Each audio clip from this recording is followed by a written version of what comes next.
Hello guys! Bumili pala si Mami ng toys ko, tapos si Daddy. Ito nga po, in-assemble po Mami ko eh. Nahirapan pa yung Mami ko buuin eh. Ang dami po ng furniture ng laruan ko eh. Ang ganda!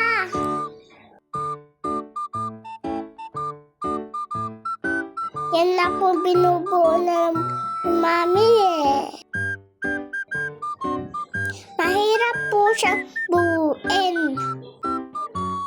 Kung gusto nyo po, i-order na kayo. Si Mami lang ang mambubuo. Excited na po ako ng laro ng ate ko.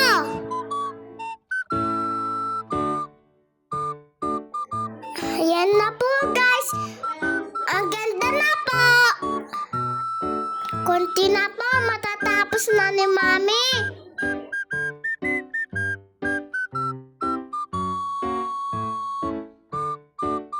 Sobrang happy ko po.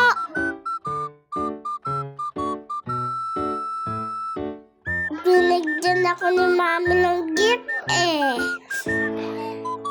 Sa birthday ko po eh. Ang sa mga gustong umorder, Nasa comment section ang link.